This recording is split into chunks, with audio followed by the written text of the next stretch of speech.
Good evening, everyone. Thank you all for attending today's Governor for Schools Young Governor webinar event. This webinar will be co-hosted by me, Sean McLean, and my colleague, Enya Battersby. We'll also be joined by two young governors named Sam and Samuel, who will be sharing their experience on what it's like being a young governor, and we'll be answering questions at the end where we'll have a Q&A session. So please put any questions you have in the Q&A box, and we'll try to answer as many of them as possible at the end. Closed captions are also available, so please switch these on if needed. Next slide, please.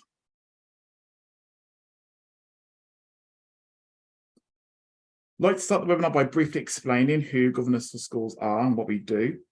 We've been working in England for over 20 years to improve education through effective governance, and we launched our service in Wales in November 2020. We know that having talented and committed volunteers active in board roles can transform a school, and we work closely with them to understand their needs. Schools register their governor vacancies with us for free and will tell us if there are any specific skills or experiences they're looking for. We'll then work with our volunteers to find the best match and make introductions. We provide ongoing support throughout your journey so that you can develop your skills within the role.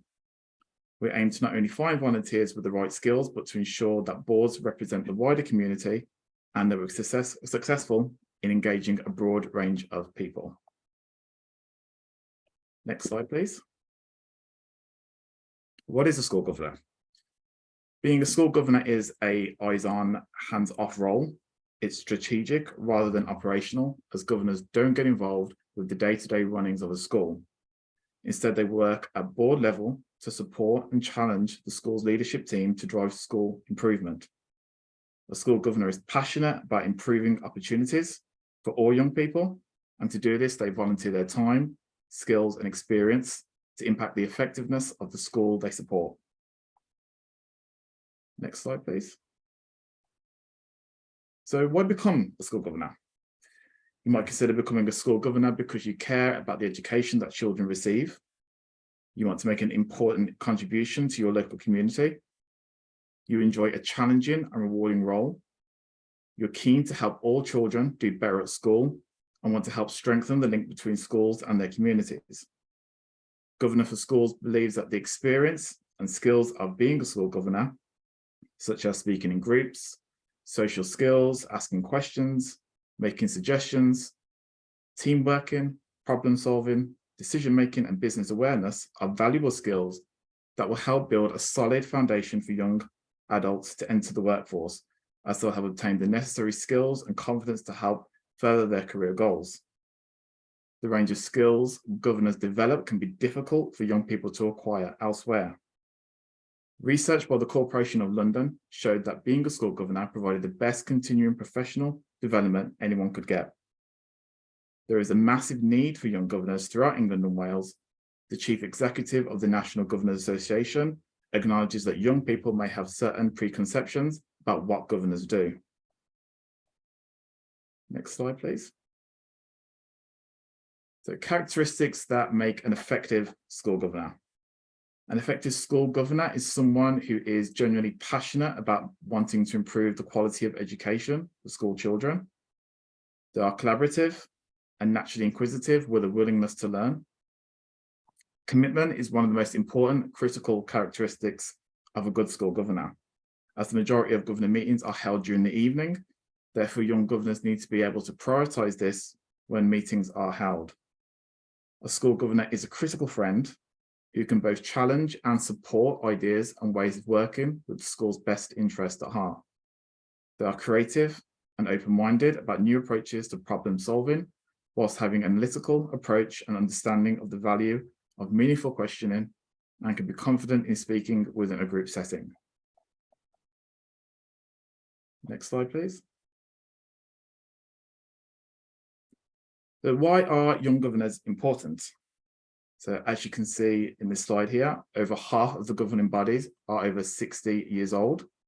So whilst we appreciate the wealth, knowledge, skills, and experience this demographic brings to schools, they are not up to date necessarily or aware of the current challenges and struggles that school children are going through today, whether it be new or upcoming software and technologies, awareness of the types of neurodiversities like ADHD, family dynamics have significantly shifted in terms of structure, going from two-parent households to a more eclectic expression of what it means to be a family today. Young governors can bring a new, relatable ideas and a fresh perspective that will improve, reshape, and help the school you become appointed to reach its goals. Next slide, please. So we'll now hear from our first speaker, Sam Butler, who is a university lawyer at the University of Manchester. Sam was appointed a governor position at Salford City College in May 2021. Sam, could you please tell us about your experience in the role so far, please, and the skills you've been able to transfer into your professional career? Sure, thank you. And thank you very much for inviting me here. I should say I'm actually 33 years old now, so I'm not sure whether I classify as a young governor anymore, but I'm gonna take it whilst I can.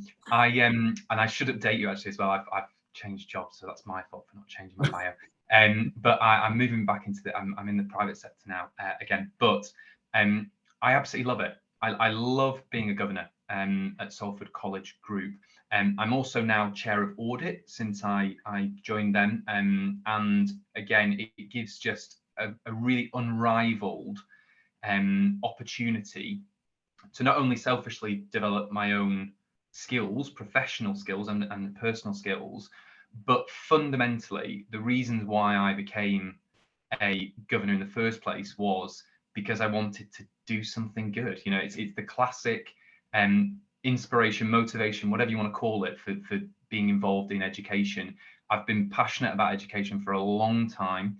I first got involved as a student union president when I was a student, an undergrad student, but that was completely by accident. I was passionate about student welfare and things like that. And I found myself suddenly as a student officer being a trustee, which I never anticipated doing, but by virtue of being an officer, you are a trustee of the student union. So there I was 22 years old, I had a history degree behind me, a whole load of energy, and I was inadvertently the legal head of a £2.5 million charity. It was kind of terrifying, right? But I loved being in the room where decisions are made. I'd spent a long time challenging, scrutinizing, shouting into a megaphone, doing all that kind of stuff. And then I found that actually the route to really be involved in the strategic decision-making process was by being a trustee, governor, whatever you want to call it, board member, and lots of places use different terminology. And so I carried that on after that. I found there was a real value in me being in the room. And I don't say that to be cocky or overly confident, but what I mean is I would go into rooms, boardrooms and board meetings, and I would be the youngest person there by 25, 30 years. And I found that the bigger the organization I went into, the more high profile the organization, the bigger the budgets, and that gap got wider. And it was a bit of a shock to the system for some organizations. But I felt that I had a wealth of practical on the ground experience that I could contribute. And as was said slightly earlier, often the people that are running the organizations, even with the best will in the world, got no idea what it's like to be a young person in schools, got no idea what it's like to have been a young person in the last 30 years in schools. And things have changed. And so there's a real wealth of experience that you can bring, not technical experience, not, you've not been a financial director for 30 years, you've not been a lawyer for 40 years, you've not run businesses or whatever. But the beauty, I think, of being a young governor is there's no expectation of that. You can go in and you can contribute with real world experience. You don't have to know how to read a profit and loss sheet. You don't have to know every acronym in the industry. You don't have to know how to digest 100 pages of board minutes. But what you do need to be able to do is speak confidently about what it's like, what life is like for you, or what it was like 2 years ago, or whatever, from when you were involved in the education system. And I do think, the stats are horrible, less than 1%, it's really depressing. But I do think that there is a genuine appetite in lots of organizations to hear from young people. And I think that you have a ready-made platform as a governor. You don't have to bang the door down. You're there and people want to know what you think. Quite often at Corporation in Salford, the chair will stop the discussion and say, thanks everyone, what does the young person have to say? What does the student have to say about this? What do you have to say? And I think that is really, really valuable and gives you a platform to shy away from. I think people might be scared, people might be intimidated, but actually people do genuinely want to hear what you've got to say. And the final thing I'll say is on your own personal development, because it shouldn't be the main motivation, and because you will be volunteering, you have to really care about what you do. But I'm now a partner in a law firm. I would not have been a partner in a law firm at the age of 32 years old if I'd not been a trustee, a governor, board level for the best part of 10 years. It rapidly accelerates your technical knowledge in the commercial world, in organizational leadership, in management, in strategic thinking. All of those things can be applied in every single sector. So it doesn't matter if you want to do this and you're a chemistry teacher, or you're a biologist, or you're a lawyer, or you're an accountant, or you work in theatre, or you work in education, whatever it is, the skills that you'll get as a governor, you won't even realize you're developing them, but the skills you will get will be massively valuable to any career trajectory that you take. And that's me. That's my 5 minutes. Thank you, Sam. We appreciate that.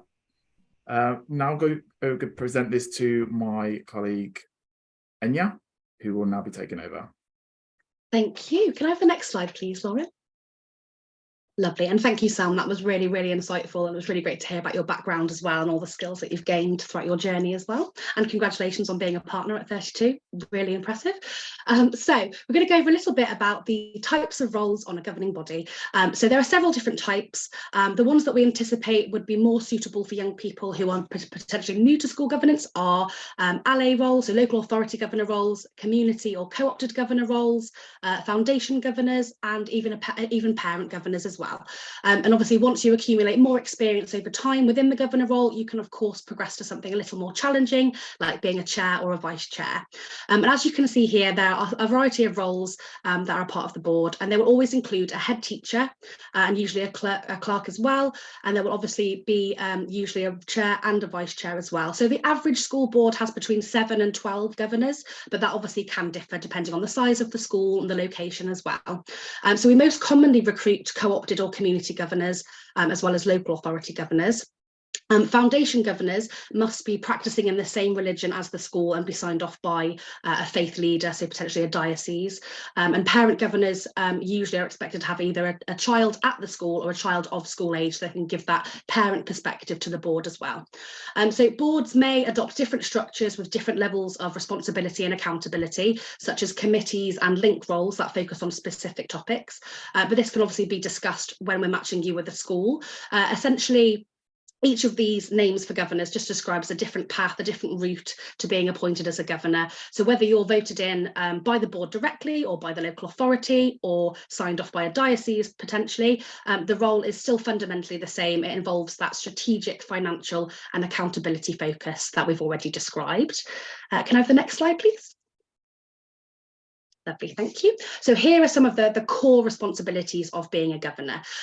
So as Sam already kind of mentioned, financial management, accountability and strategy are just some of the responsibilities that governors have. So a school is pretty much just like any other business. They have budgets, they have marketing needs, they have health and safety requirements, and they need to obviously be compliant with regulations and laws and GDPR, and obviously work with like a HR team to provide guidance for staff. So whether you've just left university or a further educational institute who specialises in those areas, for example, your skills will be most welcome. However, as we've previously mentioned, we encourage people with a diverse background at any skill level to apply. Can I have the next slide, please? Thank you. So we're going to go on to a little bit about commitment now. So the time per month, based on feedback from our volunteers, the average governor role takes about 7 hours per month, but this can obviously vary depending on whether you take additional roles such as chair or if you join an additional committee. But most boards will meet once per half term, which amounts to an average of 6 per academic year running from September until July, as they don't meet across the summer holidays. And obviously you'll need to factor in time to prepare for those meetings by by reading previous meeting minutes and potentially looking through some data reports, Ofsted reports, and obviously reviewing the agenda for the upcoming meeting to make sure that you're prepared as well. Occasionally, you may be asked to visit the school during teaching hours to report back on your findings, as well as obviously getting involved with some school celebrations. So you may be invited to some fun things too, like sports days and school shows, to obviously see the impact that you're having on the student body. However, it's important to note that those additional duties are not compulsory, only if you have obviously the time and means to do so. So next up is term of office. So the average term is 4 years, so it's best to consider the role as a long-term role. It can obviously take a while to get to know the school and to start seeing the impact that you're having.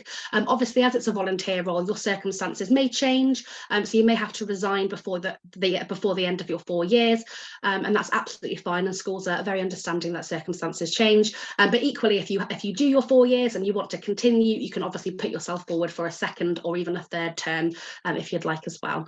Some schools will also consider associate governors. So those are governors who may be appointed to get involved with a specific project for a limited time. So you may join a board for 6 months to a year to work with them on a specific issue, and then obviously move on after that. And so travel.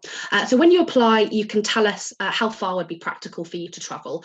So the larger area, for example, obviously the more vacancies that we're going to have. So for example, if you want a primary school within 10 minutes, you may be waiting longer for an opportunity than if you're happy to travel 30 minutes, for example. We allow you to tell us whether you're traveling by public transport, by car, by foot, by bike, and we take all of these things into consideration as well when looking at our mapping system to see what we have nearby that's suitable for you. Some schools are also willing to take on governors through remote roles, so they could have you either hybrid, so you attend a couple of meetings a year in person and a couple either on Teams or Zoom, or they may be entirely remote, so you can do it from the comfort of your own home and support a school the other side of the country that's in need. And lastly, just to talk about liability. So when you join the governing body, you're seen as a collective entity that supports the school. So any decisions or strategic oversight that you provide is seen as collective and shared with the other governors. So it's a shared liability. So what that means is if the board was found to not be supporting the school in a sufficient manner, or basically letting the school down in any way, it's likely that the whole board will be dismissed as a kind of a unified group, and they'll be found jointly liable for their failure. There can be some misconceptions about personal liability, but the only way a governor could be found personally liable is if they've acted criminally or fraudulently.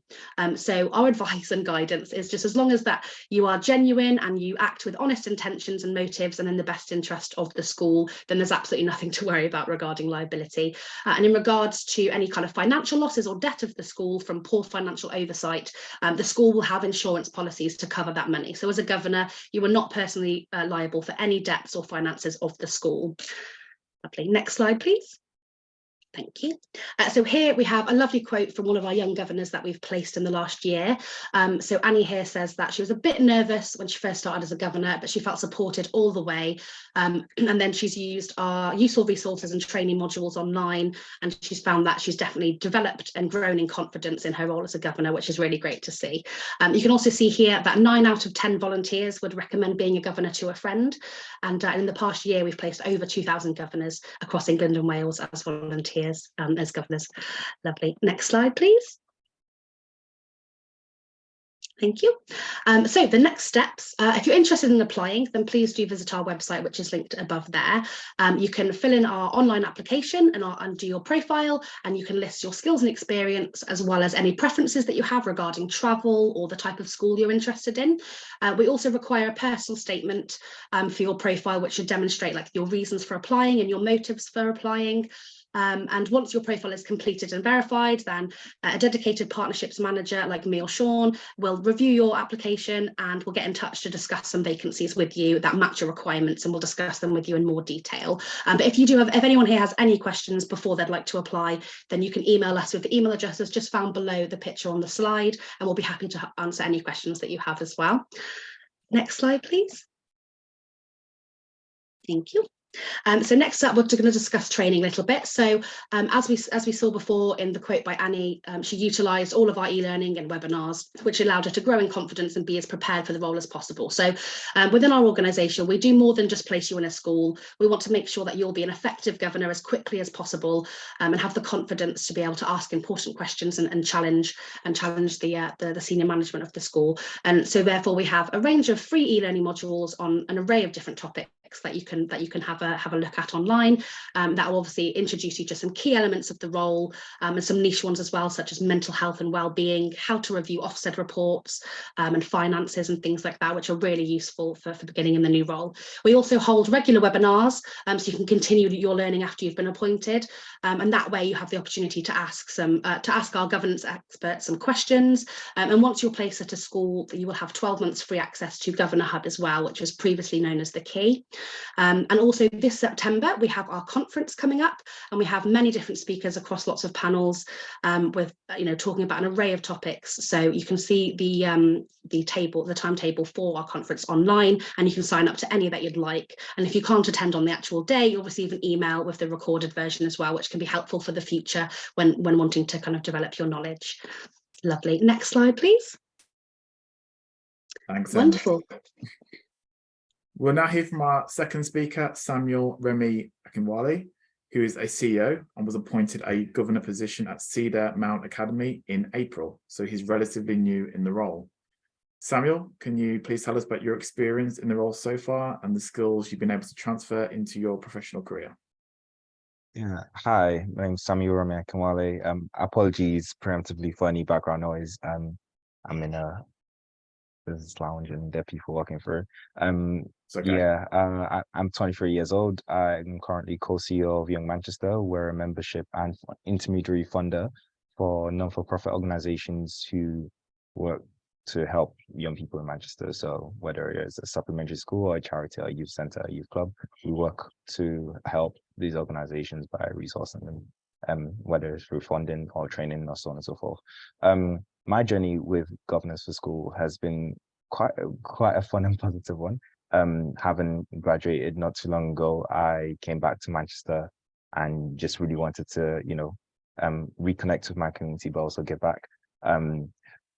One of the initial thoughts that sparked this curiosity in governorship was when I was 18. I returned to my previous high school, being in sixth form at the time, and one of the more junior students who I knew in my time there, like, just stopped me for a chat and started talking about the school and the school experience and how they're finding it.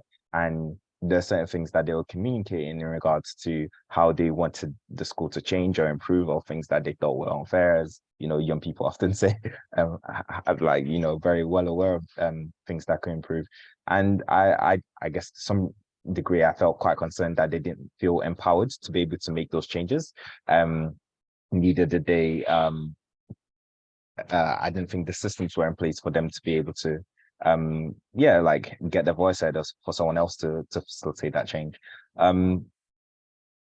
So yeah, that was the start of that. Am I audible? I'm realizing that there's some background noise. We can hear you fine, Samuel. Yeah. I think this is pretty good at blocking that noise, background noise. So okay, we're good.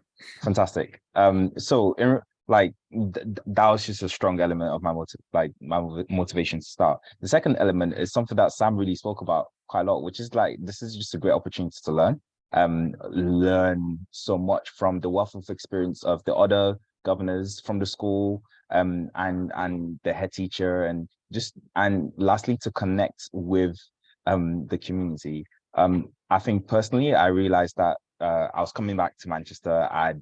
I was relatively quite young, and was an active member of my community, so I knew how I could give back, and I thought that my presence might actually offer something to the organization. Sam has some technical expertise, obviously, as a legal professional, so has that perspective to offer. My skill set is not as technical. It's just the fact that I guess as per my job role and my experience, I have a nice network within Manchester. I know how to better leverage, I now know how to leverage my network to serve the school and help improve the quality of provisions they provide for the young people, and things that the schools can't necessarily provide in-house. Maybe being able to signpost the parents and the children externally on where the family can get that support for the young person. And so it's just quite intuitive for myself, but that's going to also be the case for anyone who's interested in taking such a position. There are things from your lived experience or just your journey or whatever career you're in that would just seemingly slot in and feel and work out in a way you can contribute to the sport. But initially it can be quite daunting, especially as a young person. But I think the plethora of opportunities for training and development offered, it's just like, it's astounding. And the fact that everyone's quite welcoming. Just to preemptively answer a question that was posted in the chat, there isn't, I don't believe, I've never come across anyone that's like, I guess, condemned my viewpoint as a young person. And I think generally in those spaces, people are very much willing to be challenged, for you to be a critical friend, especially the head teacher. So I would say go out and ask as many questions as possible. The few things that I did want to highlight in terms of skills, financial analysis, just building up a knowledge in regards to policy, regulation, and different practices in education, and the ability for it to help you develop your strategic thinking were like very key elements of things I've discovered in the past, well, it's been 3 months, 4 months, in this position. It's been a steep learning curve, which I've really, really enjoyed. And it's, well, for multiplicity of reasons for myself, but like I've really just enjoyed going into every meeting, obviously coming in prepared, but knowing that I'm going to leave with this wealth of knowledge and feel very eager to start acting and changing lives. And unfortunately now it's the summer holiday, but it gives me time to liaise with like the chair and the head teacher to see, you know, what could be put in place the next year. So yeah, that's a bit about my experience. I don't think I have much else to add there, but I'm very open to any questions that are there. Thank you. Thank you, Samuel. Lovely. So I think next we're going to move on to our Q&A section. Is that right, Sean? Lovely. So I'm happy to read some out, and if Sam or Samuel would like to jump in, then feel free, but I'm also happy to answer any that are more based on kind of governance for schools, kind of internal procedures as well. So I just want to start with the question that Samuel answered about, oh, I can't even find it. The one about as a young person, have you ever felt dismissed, and has your voice ever been ignored? Do you have anything to add on that, Sam? No, I preemptively answered it in the chat, but I used to be involved in university governance, which I think is slightly different to school governance, to be honest with you. I think schools are more open to hear the views of young people, whereas some of the more commercial executive organisations are a bit more sceptical. They sort of sometimes will sort of see it as a bit of a, what are you doing here? Because we're a sort of £100 million operation versus sometimes schools are a bit smaller than that. But I would also say that, as I said in the chat, I think it reflects poorly on other governors rather than you. You have absolutely every right to be there as a governor. If you've been selected, there's a reason for it. You have absolutely every right to do it. You are there as an independent person, and it is your responsibility and your role to challenge and to ask questions. And if you don't understand something, to say something. And you know, you often are the person who has the capacity to ask the questions that everybody else wants to ask, but they don't because they've been a financial director for 30 years and they think it'll make them look stupid, right? So just do it, just go for it. I've had plenty of meetings where I've asked questions and said, I'm sorry, can you just explain this to me? Because I don't understand it, because I've never come across it. And people come up to me afterwards and say, I'm really glad you said that, because, you know, and they've been a manager in the NHS for 20 years or whatever. So I just think you've got to go in there and be open and ask the questions, and you will get the respect from people. That was a great answer. Thank you so much. And I can definitely account that I was similar to you, Sam. My background, I became the vice president of the student union. So I was the trustee from the age of 21, and I was the youngest person in most rooms by about 30 years as well. So it can be quite scary at first, but by the end I was chairing meetings and there was a level of respect across no matter what anyone's age or background, and it was actually really beautiful coming together from all different walks of life to work on a mission and impact positive change and things like that. So definitely very valuable. So we have some questions here. If you're a teacher, can you be a governor for a different school? From my experience, yes, indeed, you can. So you can be a teacher, you could be a staff governor at your current school where you teach, or you can be a governor at any other school. Obviously, if you would like to be, that's absolutely fine. Can you be a governor for more than one school, or is it one school at a time? Yeah, you can be more, a governor at more than one school, but just remember the time, even though it's not so time consuming, you don't want to be clashing with meetings or tasks, with your governor role at each school. So it's probably best to start off with just being a governor at one school, and maybe in time, once you've had the experience and skills, then possibly consider being governor role at another school additionally. Lovely. Would you agree, Sam and Samuel? I definitely would. I think if you want to be more involved, there are opportunities in that school to be more involved. So if you start as a governor and then you think, well, do you know what? I've got more time to contribute to this, to contribute to being a governor. As Enya said, you can become a committee chair, you can become a vice chair, you can become a chair of the board.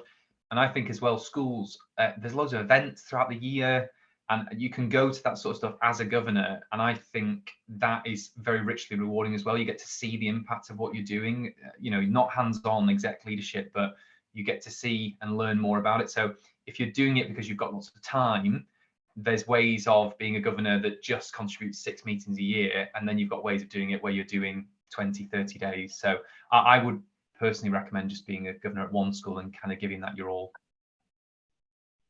Lovely, I agree.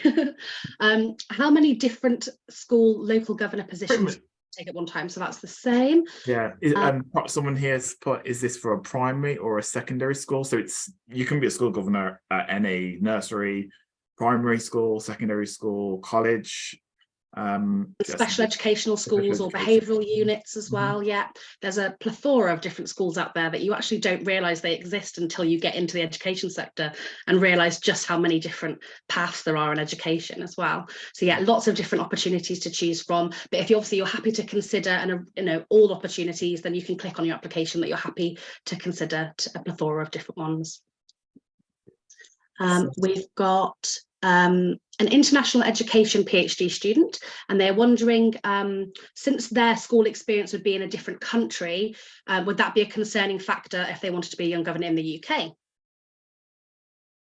I would say no. I've recently appointed somebody who grew up, I'd like to say, Kenya. You grew up in Kenya, so obviously completely different country, different school system.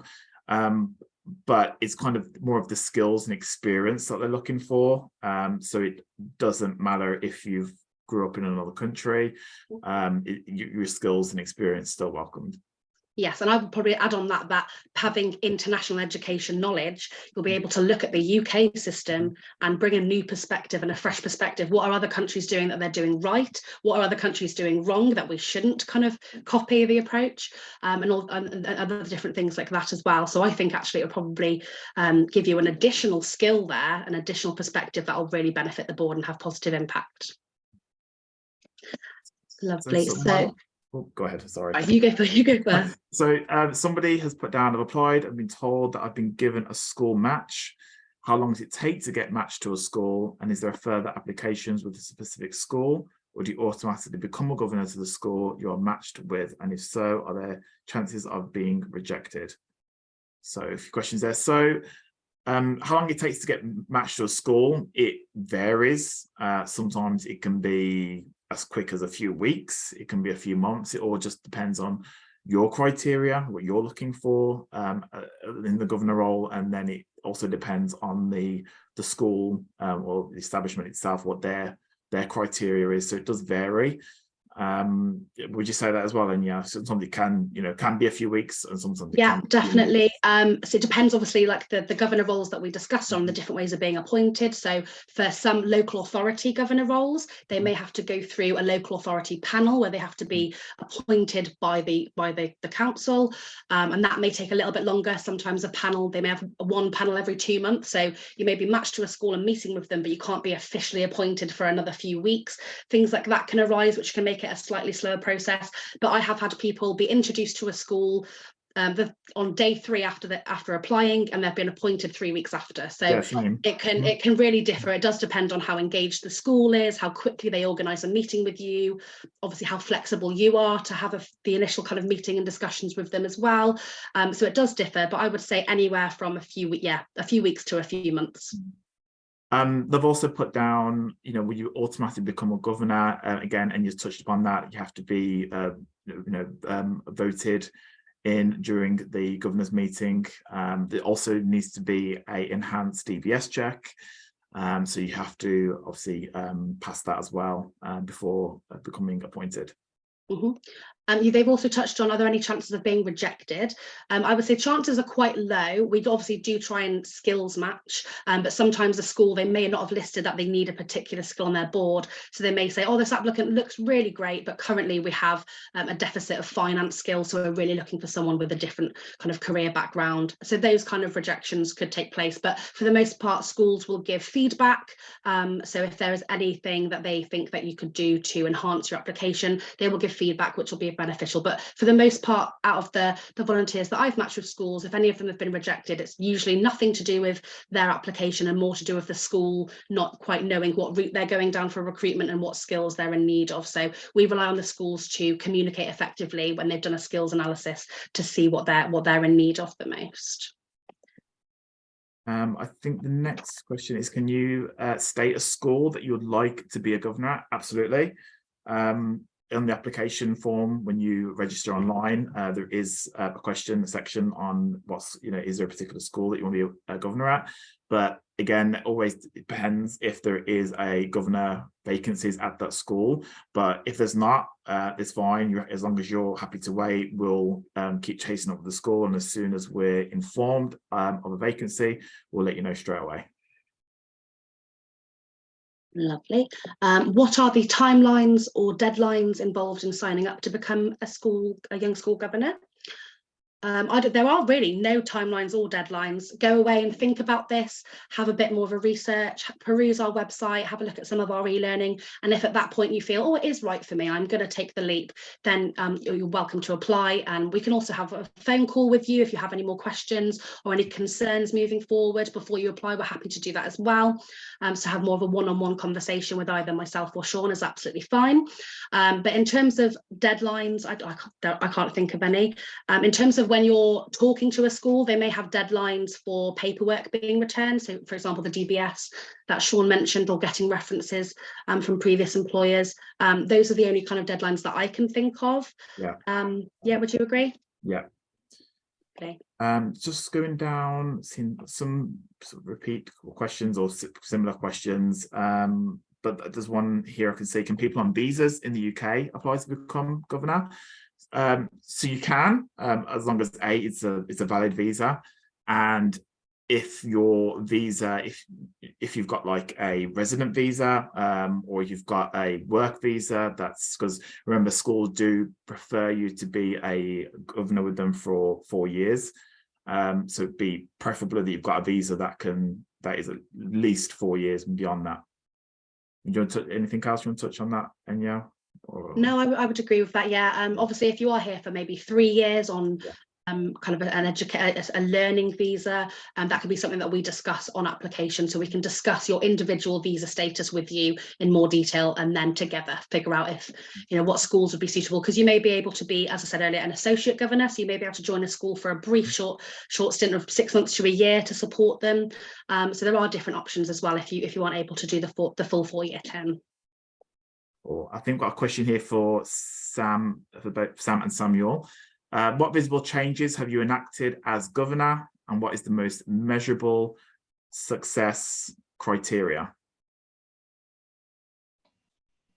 I'll jump in. I'll jump in first.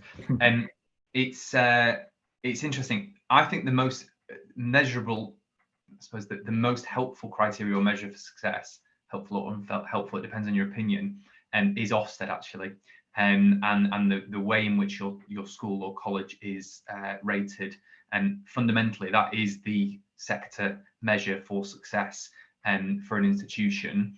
And having said that, I haven't gone through an Ofsted inspection, although we will get one soon, probably this calendar year, because of the way the inspections fall. I think the most important thing that you do as a governor is ensure that the organisation does what it says it's doing, does what it's supposed to be doing, and unfortunately, because I'm a lawyer and this is how I think, follows the rules in how it does those things. Now, that might not feel very tangible, but it is really, really important. It's public money. That's the first thing to say. So it's really, really important to have proper scrutiny and governance. It might not feel so tangible when you are in meetings challenging heads and challenging senior leadership on how they're spending money, on how they're making a difference to children's lives, on how they're making sure that we are properly safeguarding, on how we're making sure that the college is properly run. And you are making a tangible difference, because they go away, they answer those questions internally, they will do various bits and pieces. I can talk about specifics at Salford, but to be completely honest with you, it will be different in every school and every college. You know, some schools you'll go into and there's a financial crisis. The tangible difference that you will make will be steering through that, not, you know, the school not going bust. You might go into some schools, they're really high performing, and so actually it will be taking the school to the next level. Is it redeveloping facilities? Is it bringing on a new subject area that's perhaps not been taught? Is it shutting down a subject area, making some really difficult decisions to ensure the safety and the security and sustainability of the organisation going forward? It's difficult as a governor because you're not executive leadership, so the tangible differences are more difficult. But I think you will get a sense very quickly when you're a governor of the difference that you are or not making, and if you're not, ask yourself why. What can you do to make more of a difference? Thanks, Sam. I'll give a short answer to that question. So unfortunately, I've only been a governor for quite a short amount of time. My first meeting was my first meeting, and the second was actually just after an Ofsted inspection. So it was quite a interesting experience. So there hasn't really been much of the opportunity to make a tangible difference. However, following the Ofsted inspection, I believe that there is going to be a lot of opportunity to make the difference, because there's like, I guess, you know, having Ofsted on your back always makes an opening in terms of like the organization's management to iterate. But the school was already quite receptive from the first meeting anyway. There are few things that I've been exploring, particularly in regards to how the school can better collaborate with parents in terms of helping, I guess, manage some students' behaviors, and others in regards to working together with like community organizations who, you know, some young people may frequent after school or out of school hours, and see how they can have better communications with the school to ensure that, you know, they also encourage the young person to go to school if they've been like not attending, or, you know, can they signpost any opportunities to them, so on and so forth. So I'm quite excited, but unfortunately I can't actually give any tangible like examples because there's not really been an opportunity. But you know, I feel like if you're going for this position, it's quite exciting, it's quite nerve-wracking. There'll be lots of scope to make changes, so it really depends on the school. And also don't feel the need to see anything like very tangible as well. What Sam said is totally true.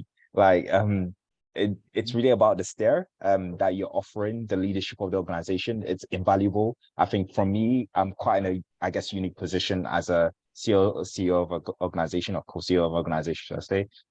You know, my board is very critical to how I run, and when, you know, just having them there scrutinizing any decision, or, you know, having the stamp of approval, alternative perspective. Yeah, it's just remarkably impactful. So yeah, just want to encourage that. Thank you, Samuel. I'm just looking at some other questions. I think some of them are the same, but just worded differently. Are there opportunities just for schools or opportunities to be a governor at universities? Any school establishment has a governing board. So I think we mentioned that earlier.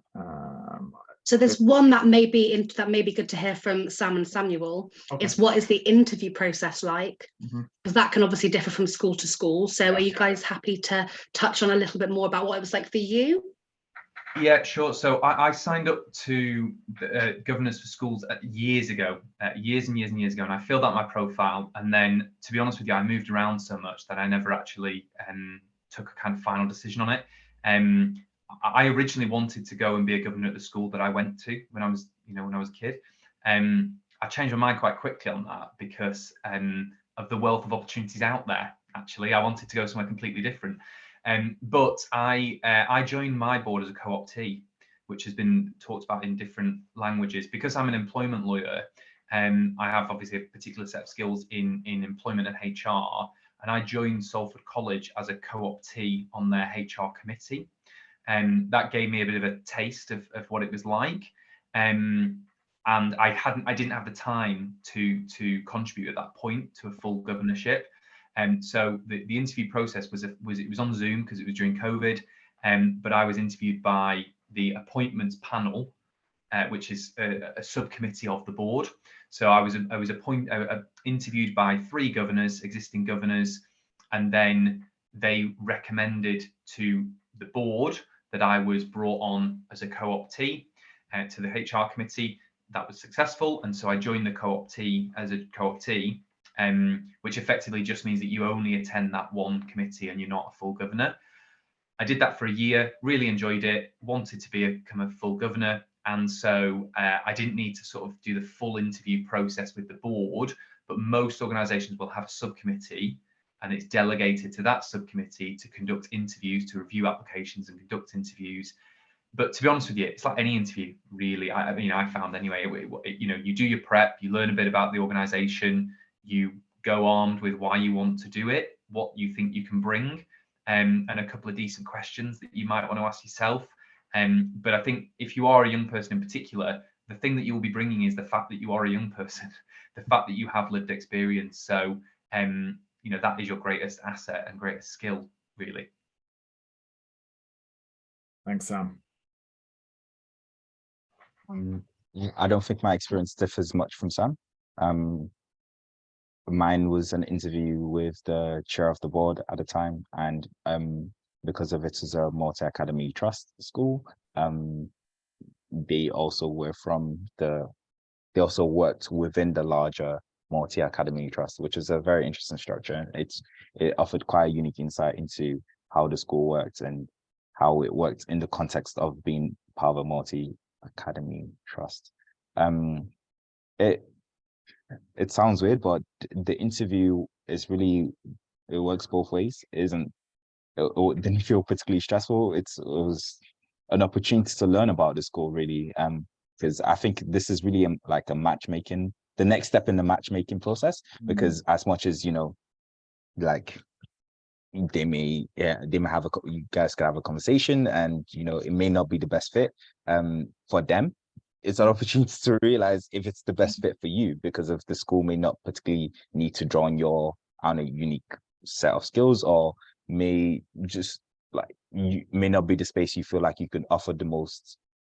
So I think really take it as an opportunity to learn about the school and see if they fit within what you want to offer and your vision for yourself, and I guess how you want to make an impact. Because if it doesn't fit, it doesn't fit. And I think really it's about having a critical friendship with the institution.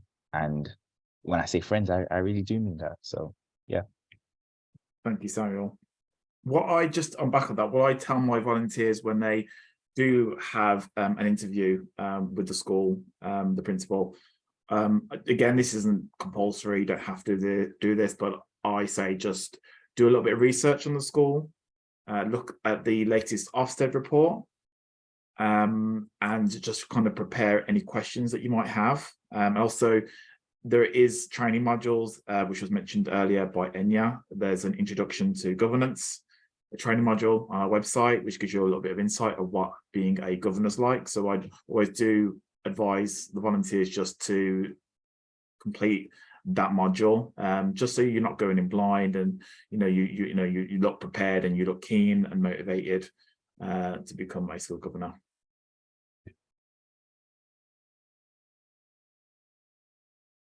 Any other questions?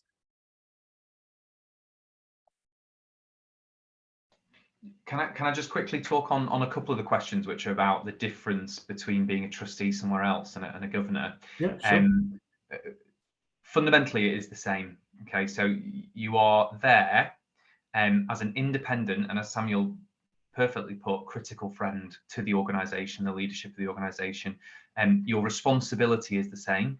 The same words: trustee, governor, non-exec director. Lots of places use different lexicon and terminology, but fundamentally you are there to be a critical friend to the leadership. The skill set that you use and develop is the same. It's about analysis, it's about scrutinizing, understanding the organization, challenging, celebrating successes where they are apparent as well. And so in that sense, it's the same. I think what's unique about being involved in schools and education levels, up to FE, is one, the regulatory environment. Ofsted is unique, and you don't have that in many other sectors. You don't have that in the student union. If you're student union trustee, you don't have that, but you have your relationship with the university to think about. So Ofsted regulation is one thing, and I think the other thing which I think is helpful is that it talk about tangible impact, and it's quite easy to identify some of those things. It's outcomes for young people, and it's creating a good school, and so it's a really focused demographic and focused target. Whereas you might be a charity trustee for a homeless charity, for example, but that might be huge. The impact of that could be anywhere. And so I think the practical differences are the regulatory environment and who you are seeking to help, which is your school and your young people. But fundamentally, the role is the same as any trusteeship that you will do anywhere. It's about holding leadership to account. It's about celebrating their successes and being a critical friend. Thank you, Sam. There's another question that I think both Sam and Samuel will probably be good at answering, is do schools have to take your feedback on board? Or as a governor, do you simply suggest ideas? Do you want to go first on this one, Samuel? I feel like I'm hogging the conversation, so you go first on this one. So, well, I feel like I'm at risk of getting this wrong, but in reality, the operational strategy and implementation of any, I guess, prescriptions, recommendations from the board is ultimately within the, I was going to say CEO, sorry, within the principal's remit. However, there are certain larger governance decisions that have to have like the board, sorry, the governing panel. Sorry, as you can tell, I'm conflating language from two different spaces. From the governing boards, yeah, from that space. The variation of like what that looks like changes, I think, across schools. So, for example, in terms of budget, some schools, the board approves that. In the multi-academy trusts, that's not the case because it comes down from the head school within a multi-academy trust. Quite a slightly more complex system, and I don't want to create more confusion. However, it does vary, and I think it's very important that you check that at the start of the relationship to know where those boundaries are, especially because it helps with accountability and ensuring that they comply with the expectations of the board. However, they're still the operational directors. So yeah, I think just to follow that, I think that's a really good point, Simon. To follow it, you understand quite quickly the role of a trustee or a governor, and you're not there to tell the leadership how to run the school or how to do specific things. There's a real difference between executive and non-executive leadership, and the executive, which is the leadership team, the head teacher, the deputy heads, they are there because they are the experts, they are teachers, and you are there as an independent and critical friend to point out and to steer the direction of the organisation. But what I would say is the governing board, although in a multi-academy trust it's slightly nuanced, but for the purposes of most schools, the governing board is the sovereign body, as we call it. It is the decision-making body. And so big decisions, big strategic decisions about the organisation are made by the board. And then you touched on earlier the sort of collective responsibility of the board, but it's a really important point. And you're not alone as a governor, you're part of a team. And you all have different things to contribute, but fundamentally you are the team that makes the decisions. And for example, if you want to get rid of the head teacher, that is the governing board that is responsible for that. And if you are not happy with budgets and things of that nature, again, nuance for multi-academy trust, but it's kind of up to you to do that. So on a day-to-day, if I was to say to my head teacher, my principal, for example, I really don't like the logo, can we change it please from blue to yellow? It's unlikely that that's going to get taken on board. But if as a governor I raise concerns about we're putting too much money into A-level provision versus vocational provision, for example, that's the kind of stuff that you would expect to be taken on board. And as the board, if it's not taken on board, you've got the right to ask why. If they, as the experts, come back and say, in our professional opinion, this is why, we're on the ground dealing with it, then that's up to you to accept or not accept that as a reason. But it's an important role, and you should feel empowered if you are a governor to challenge and to put your feelings across. Thank you, Sam. So we're getting close to the finishing time. So I'm just going to see the last few questions. What kind of projects can an associate governor be involved in if you're not sure you can commit to 4 years? That can vary. So I know of some people who potentially had a marketing background and has gone to help a school for a year with a specific task. I don't know if Sam, if you've ever had any associate governors on your boards and the kind of projects that they were assigned to, and if you could speak to that a bit. I think that's the equivalent of ours is a co-optee. So you join a specific committee. It's not so much project based, but for example, we have a HR subcommittee where we have co-optees who just join for that. So it's 3 meetings a year, and you're there because you've got a particular expertise in HR, and that's what I did. But we also have a quality and standards committee, and that has co-optees who have a particular niche experience in quality assurance of further education. So I think that's the probably equivalent of that, which is really, really valuable and provides an important role in the governance, because you're never going to get a perfect board of everyone who's got all the right skills in all the right places. So it is a good opportunity to sort of try it a little bit with less of a commitment. Definitely. And I know from kind of my side, I'm currently supporting a school who are trying to appoint a link governor. So that's a governor to come in to support with a specific skill. And they're looking for somebody to support them with their equality, diversity and inclusion, somebody to come in only for 6 months to a year to support the board with making sure they are advocating for every student, every group of students, looking at the data and saying, okay, what are you doing for your special educational needs students? What are you doing for students who have English as an additional language, and all those important questions. So that's kind of another one that could be kind of considered as a link or an associate governor, but it's quite broad. I think it would be the overall answer is that, again, annoying answer, but it is the right answer. Every school is different. So there isn't kind of one answer fits all, but we can obviously discuss that when we send through school opportunities with you as well.